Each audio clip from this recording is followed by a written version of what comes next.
Ito, final test na natin tong Samsung natin. Saksak ko lang siya. Okay. Yan. So, normal na. May picture na siya, no? Yan. Okay na.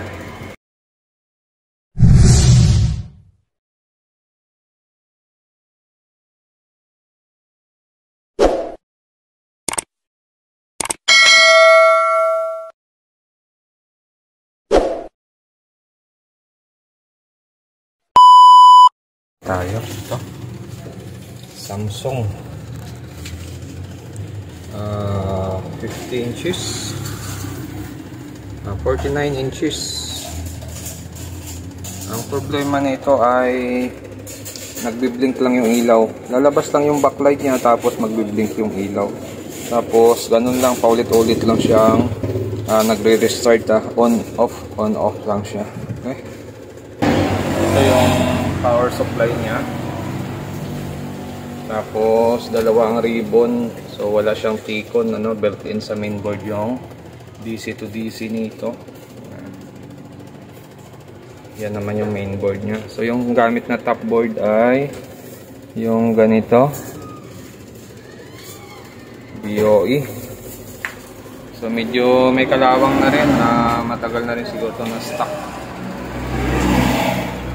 Sa kabilang dulo, makikita natin dito, may mga resistor siya dyan. 2, 4, 6, 8. Tapos, sa kabila, ganun din. Mayroon din dito. Pero may napansin akong isa dito, yung isang diode niya ay nawala sa align. Yan, nawala sa alignment yung isang diode. So, parang uminit siguro yan. Parang natutuklap na yung diode niya. So, gagawin natin, dito tayo maghahang kasi dito tayo nakapansin ng kakaiba, hang natin yung mga resistor na nakalagay dyan 0. Yan, hang natin yan 2, 4, 6, 8, 9. 2, 4, 6, 8, 9. Yung diode doon 2, 4, 6, 8 lang, 9 meron dito. Okay, so titingnan natin kung gagana.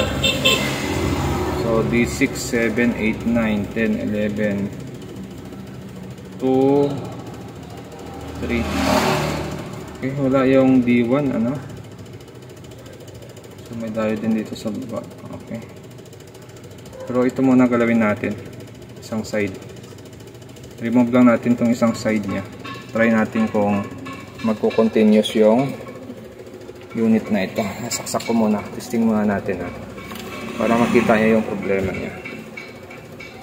Yan, nag-backlight siya, diba? Nag-backlight siya, tapos matay.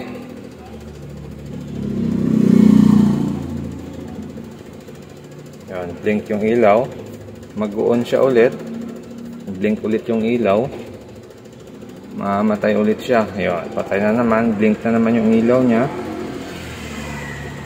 on na naman siya. Ayun, so ganun lang siya, paulit-ulit lang siya na on off. Okay, so ito na, natanggal na natin yan. Lahat ng resistor dyan tinanggal natin. Ayan, so try ngayon natin. Okay, testing natin, titingnan natin kung magno-normal ito. Tingnan natin yung backlight. Yan, nag-backlight siya. Yun, lumabo. Pero hindi namatay,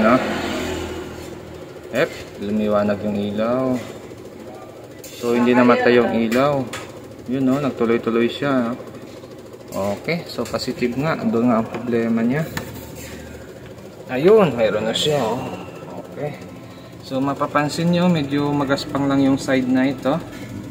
Yan, medyo magaspang lang siya. So gagawin natin dyan, try natin pagsamahin lahat ng clock signal.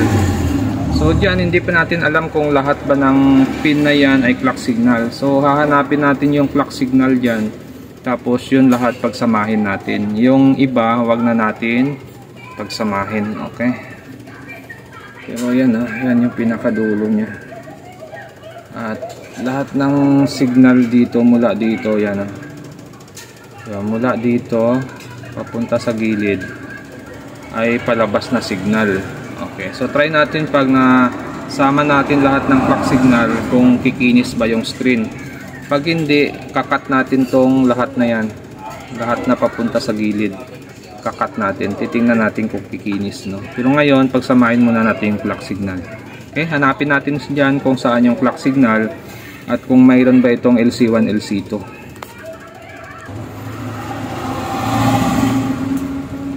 Okay, so ito na-check na natin. So ito, pinakadulo natin ay -7. Tapos ito yung swapping voltage natin, yung dalawa, LC1, LC2. Tapos ito yung clock signal natin, 1, 2, 3, 4, 5, 6, bali 6. So tatanggalin natin lahat ng resistor dito. Itabi na lang natin yan. Tapos iso-short natin yung 6 dito para sa ground. Okay? Okay, so ito na, tapos na tayo, ano, yan, napagsama na natin yung 6 dyan, 2, 4, 6, tapos tinap natin sa ground.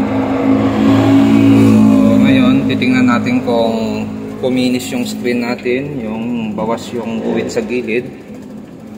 At pag hindi, try natin i-cut lahat ng circuit na yan. Kasi baka damage na yung side na yan. Kahit maglagay pa tayo ng resistor.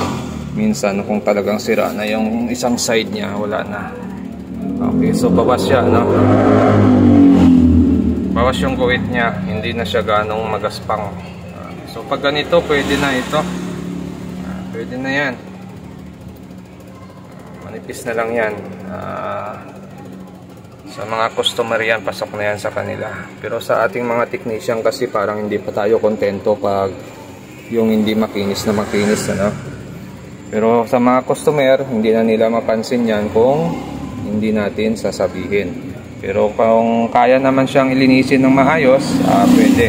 Pero kung gumawa ka na ng paraan tapos ganun pa rin talagang may naiwan, wag na nating ipilit na i-cleared pa yun. Kasi minsan, ang problema, pag ang salamin damage, hindi na talaga siya makiklear. Okay? So, yan o. Pwede na ito. So naka-display na siya, tuloy-tuloy na. Okay, lagyan natin ng signal para makita natin yung picture kung ayos pa. Kasi parang na-stuck na rin yung unit niya. Mapapansin natin medyo parang nagkaroon nga siya ng umido. Pero buti nagpa-function pa yung board nito. Siguro nung nasira to hindi kaagad pinagawa, no? Ini-stuck pa nila. So dapat pag nasira yung unit, hindi umabot ng taon bago ipagawa. Dapat mga 1 month, 2 months dapat maipagawa nyo na para hindi magtuloy-tuloy yung problema ng unit, lalong-lalo na sa corroded, umido. Okay?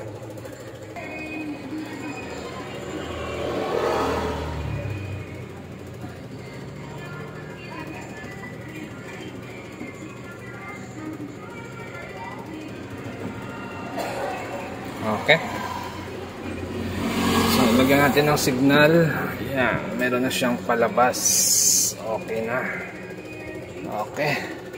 So, sasarado lang natin ulit to, tapos magpa-final test tayo. So, kung bago lang kayo sa aking channel, huwag kalimutan mag-subscribe. So, ganito lang.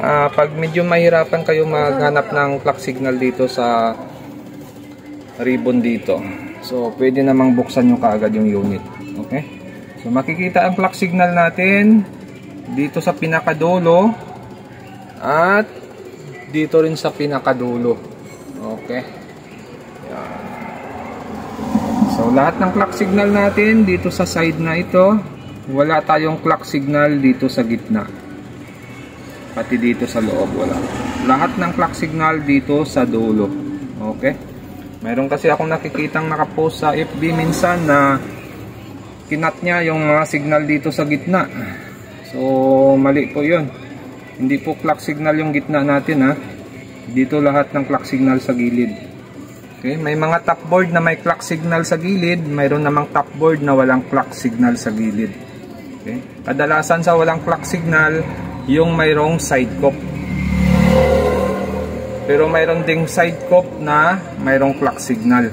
So ingat-ingat na lang tayo, or dapat makikita nyo or malaman nyo kung anong klaseng top board ang gagawin nyo, kung mayroon bang itong side cop or walang side cop, kung mayroon ba itong clock signal or walang clock signal. Okay? Step on to Digital TV